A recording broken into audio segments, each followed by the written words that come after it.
Class second, विषय हिंदी। आज हम पढ़ेंगे हिंदी का पार्ट 3, बंदर का न्याय, पेज नंबर 141। एक गांव में एक ग्वालिन रहती थी। ग्वालिन पता है आप लोगों को? ग्वालिन होती है दूध बेचने वाली। उसके पास बहुत सी गायें थी। गाय तो सभी बच्चों ने देखी है ना? इन गायों का दूध लेकर वह प्रतिदिन सुबह निकट के ही एक शहर में बेचने जाती थी। जो ग्वालिन थी वो क्या करती थी? गाय का दूध लेकर शहर में बेचने जाती थी। जिस रास्ते से वह शहर जाया करती थी उस रास्ते में एक नदी थी। नदी के किनारे एक विशाल वृक्ष था। नदी तो आप सभी बच्चों ने देखी है ना? नदी के किनारे क्या था? एक बहुत बड़ा सा पेड़ था जिस पर एक बंदर रहता था। शहर जाते समय वह ग्वालिन उस पेड़ के नीचे बैठकर थोड़ी देर के लिए आराम किया करती थी।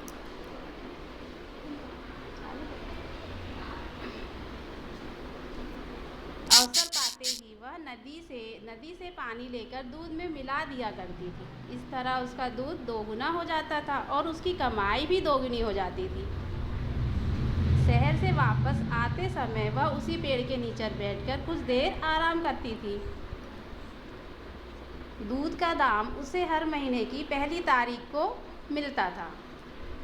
वह उस दिन एक थैली लेकर शहर जाती थी और लौटते समय उसकी थैली में चांदी के रुपए भरे होते थे। एक बार की बात है, महीने की पहली तारीख थी। बहुत सारा धन मिलने की खुशी में उस दिन ग्वालिन ने मिठाई खरीदी। उसको बहुत सारे पैसे मिले तो उसने मिठाई खरीद ली। जब वह गांव वापस आ रही थी तो उसी पेड़ के नीचे बैठकर मिठाई खाने लगी। मिठाई खाने के बाद नदी का पानी पीकर वह वृक्ष के नीचे आराम करने के लिए लेट गई। रुपए की थैली उसने अपने सिर के नीचे लगा ली थी।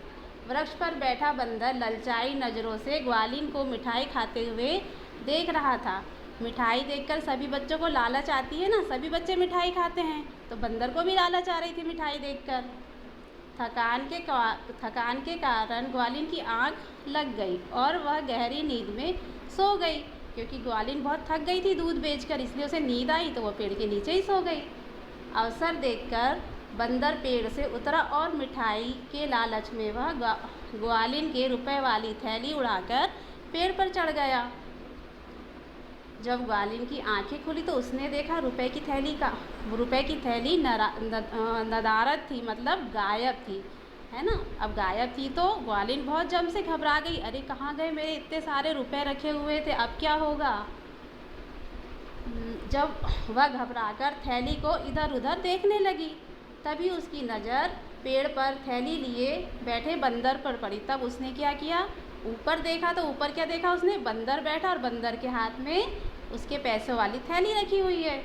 अब वो क्या करेगी? उसने कहा, ग्वालिन बंदर से बोली, अरे ओ बंदर, मेरी थैली मुझे दे दो। तू थैली का क्या करेगा? मैं तुझे मिठाई दूंगी, है ना? बंदर को वो बहलाने लगी कि मेरी थैली मुझे दे दो, मैं तुम्हें खूब सारी मिठाई दूंगी। बंदर ग्वालिन की बात कैसे समझ सकता था? उसने थैली को खोल लिया, क्योंकि बंदर तो जानवर है, वो बात को कैसे समझेगा? बंदर कहीं समझते हैं क्या? और उसमें से रुपए निकाल लिए।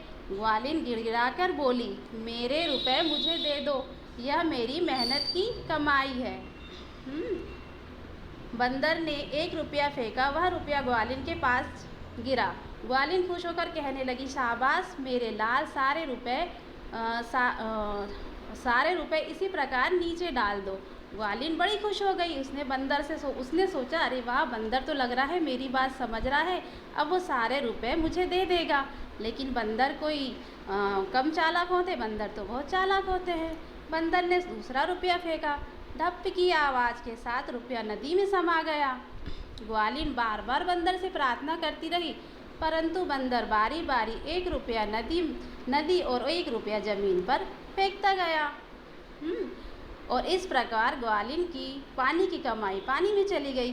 जैसे कि ग्वालिन पानी में हमेशा दूध मिलाती थी और वो पानी मिलाती थी, दूध में पानी मिलाती थी। इसकी वजह से उसको क्या दूध ज़्यादा बिकता था और पैसे ज़्यादा मिलते थे, दूध उसका डबल हो जाता था और उसकी कमाई ज़्यादा होती थी। लेकिन बेईमानी की कमाई हमेशा बेईमानी में जाती है। जिस प्रकार ग्वालिन ने दूध में पानी मिलाकर बेचा तो उसकी कमाई पूरी की पूरी पानी में चली गई और उसे कुछ भी लाभ नहीं हुआ। तो बच्चों, ये पाठ आप लोगों को बस